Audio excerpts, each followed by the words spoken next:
Apakah reaktor nuklir sama dengan bom nuklir? Oke, karena itu kita akan mencari tahu sama-sama nih, apakah reaktor sama dengan bom, karena sama-sama dalam bidang nuklir.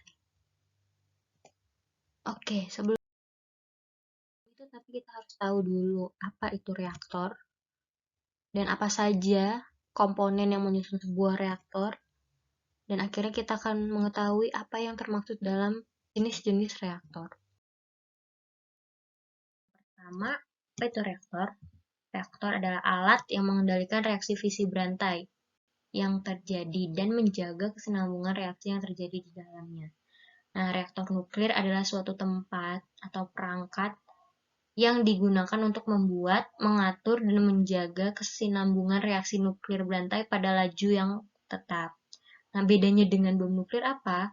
Bedanya, pada bom nuklir, reaksi berantai yang terjadi itu dalam orde pecahan detik dan tidak dapat terkontrol. Sedangkan pada reaktor ini memiliki komponen khusus untuk menjadi pengontrol dari reaksi yang terjadi dalam reaktor.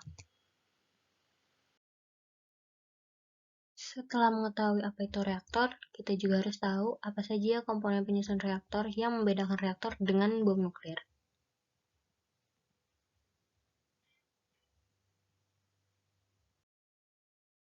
Komponen dalam reaktor yang pertama adalah containment. Containment atau sebagai pelindung dalam reaktor ini berfungsi untuk mencegah setiap partikel hasil reaksi keluar dari reaktor yang akan menyebabkan ledakan atau membahayakan manusia. Biasanya containment ini terbuat dari bahan beton dan baja. Kemudian ada control load atau bata kendali yang fungsinya itu untuk menyerap neutron sehingga dapat mengontrol hasil reaksi yang terjadi dalam reaktor. Jadi control load ini akan diturunkan apabila hasil dari neutron itu terlalu banyak. Namun apabila hasil neutronnya itu terlalu sedikit, maka control load ini akan diangkat. Jadi bisa terkontrol dan terkendali hasil reaksinya supaya hasil yang diinginkan itu sesuai dengan kebutuhan. Kemudian ada moderator. Nah, moderator dalam reaktor ini berfungsi untuk memperlambat neutron. Jadi karena hasil reaksi itu, neutron-neutron yang dihasilkan itu ada kecepatannya yang tidak teratur. Nah, agar neutron-neutron tersebut tidak terlalu cepat, yang akan menimbulkan reaksi yang sangat hebat dan berlebihan, maka gerakan neutron tersebut diperlambat dengan adanya moderator. Bahan yang biasanya digunakan sebagai moderator pada reaktor itu tuh ada air ringan, air berat, grafit, maupun berilium. Kemudian ada hot coolant dan cold coolant sebagai pendingin dalam reaktor, di mana memiliki karakteristik titik leleh rendah, titik didihnya tinggi, stabil terhadap reaksi kimia dan radiasi, memiliki viskositas yang rendah, non-toksik, dan tidak korosif. Biasanya ditemukan pada helium, air ringan. Oke, selanjutnya ada komponen lainnya yaitu bahan bakar. Bahan bakar yang biasanya digunakan dalam reaksi di reaktor ini berupa unsur-unsur radioaktif seperti uranium dan plutonium yang akan mengalami reaksi fisi berantai dan menghasilkan energi yang sangat besar. Jadi setelah kita tahu nih komponen-komponen penyusun reaktor, dapat dipastikan reaktor itu aman apabila bekerja sesuai dengan fungsi masing-masing dan dikelola dengan baik. Nah, setelah kita mengetahui komponen reaktor, kita akan tahu nih apa saja yang termasuk dalam jenis-jenis reaktor. Nah, klasifikasi dari jenis-jenis reaktor itu dibagi menjadi dua berdasarkan jenis material, baik material penyusun moderator maupun material penyusun coolantnya, dan berdasarkan spektrum energi dari neutronnya. Nah, reaktor itu dapat dikatakan thermal reaktor apabila laju energinya itu lambat, yaitu kurang dari 0,025 elektron volt. Sedangkan untuk fast reaktor itu untuk laju energi neutron yang cepat, yaitu lebih dari 10 kilo elektron volt. Berikut ini kita dapat melihat pada tipe reaktor thermal, contohnya pada BWR dan PWR, itu memiliki moderator dan coolant yang sama, yaitu berdasarkan dari air ringan. Sedangkan pada VHTR dan THTR itu memiliki moderator grafit dan coolantnya itu berbahan helium. Sedangkan pada reaktor RBMK memiliki moderator grafit dan coolantnya itu merupakan air ringan. Nah, untuk fast reaktor ini kita bisa lihat bahwa pada reaktor LMFBRS itu tuh memiliki coolant berbahan Pb atau yang kita sebut sebagai timbal. Berikut ini merupakan pressurized water reactor atau sering disebut PWR. Nah, PWR ini menggunakan moderator dan coolant berbahan air ringan atau air biasa. Nah, dalam PWR ini kita bisa melihat ada satu komponen tambahan yaitu pressurizer. Jadi, pendingin primer atau air ini akan dipompa di bawah tekanan tinggi menuju inti reaktor, di mana nanti akan dipanaskan oleh energi yang dihasilkan oleh fisi atom.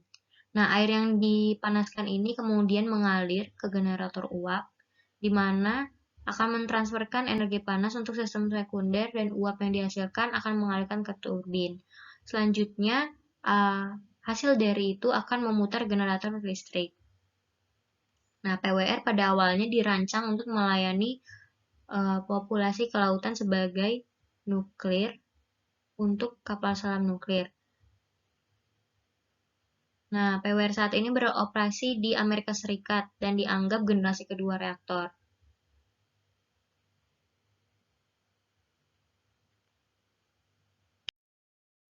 Selanjutnya ini merupakan boiling water reactor atau disebut BWR, sama seperti PWR tadi.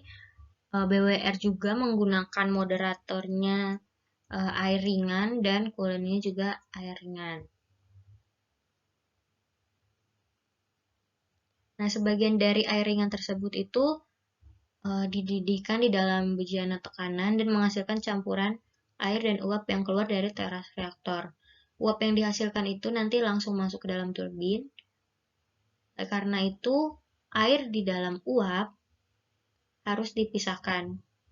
Uap yang keluar dari turbin itu dikondensasikan di dalam kondenser dan diumpankan kembali ke dalam reaktor setelah dipanaskan. Nah, air yang tidak diuapkan di dalam bejana reaktor terakumulasi di bagian bawah bejana dan bercampur dengan air umpan yang dipompa balik.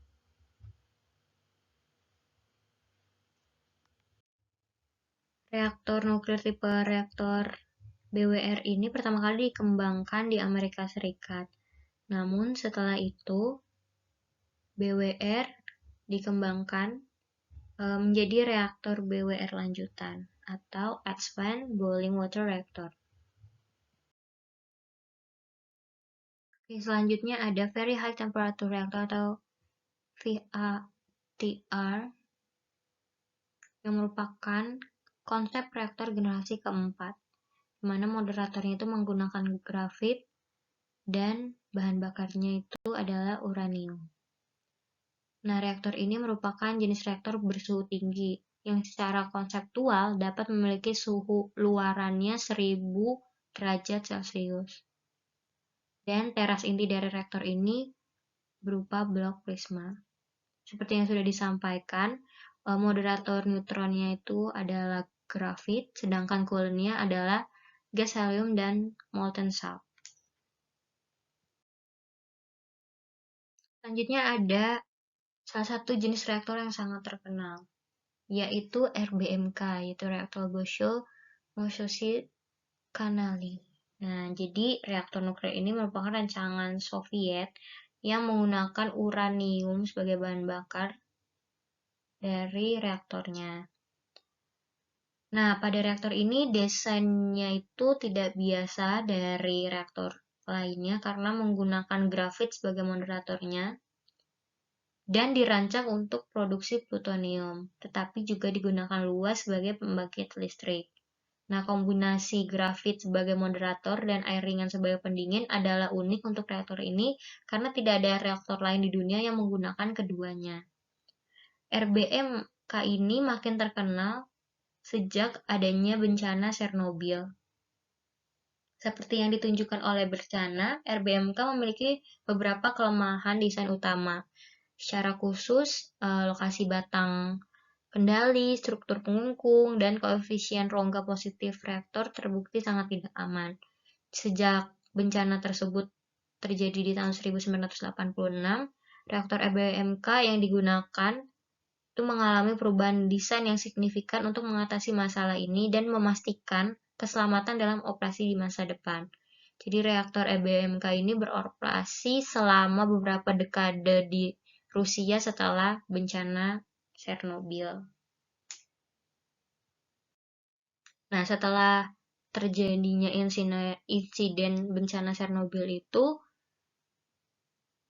beberapa desain reaktor ini diubah, yaitu adanya pengurangan koefisien rongga. Jadi, tugas ini diselesaikan dengan pemasangan banyak penyerapan neutron tetap, peningkatan jumlah minimum batang kendali dalam teras, dan meningkatkan pengayaan uranium. Kemudian dibenahi juga sistem darurat yang ada pada reaktor Chernobyl ini atau reaktor RBMK. Nah, perubahan desain input batang kendali yang memangkas waktu penyisipan dari 18 detik menjadi 12 detik dan pemasangan sistem proteksi darurat kerja cepat yang memperkenalkan reaktivitas negatif dengan sangat cepat. Liquid Metal Cool Fast Breeder Reactor atau LMFBRS ini merupakan jenis reaktor yang memiliki pendingin itu logam cair. Jadi awalnya penggunaan dari pendingin logam cair ini tuh digunakan untuk kapal selam nuklir dan akhirnya dipelajari kembali untuk aplikasi pembangkit listrik. Nah, dalam praktiknya sendiri, inti reaktor neutron itu lebih cepat menghasilkan banyak panas dalam ruang kecil jika dibandingkan dengan reaktor kelas lain.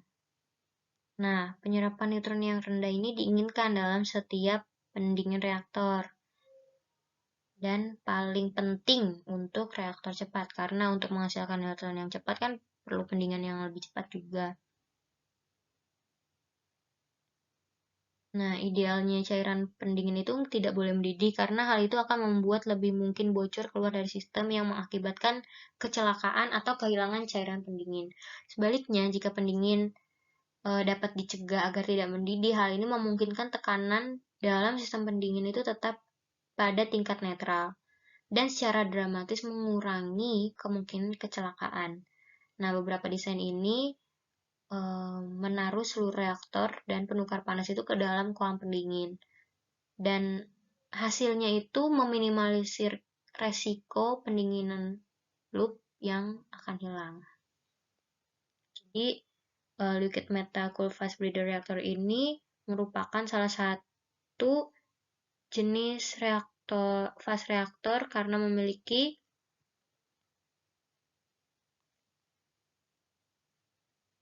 spektrum energi neutron yang lebih dari 10 kiloelectronvolt. Oke, sebenarnya masih banyak lagi jenis-jenis reaktor dan itu hanya beberapa. Mungkin kalau teman-teman makin penasaran bisa cari tahu lagi reaktor-reaktor lainnya, dan kita juga harus tahu kalau reaktor itu tuh tidak sama dengan bom nuklir. Terima kasih.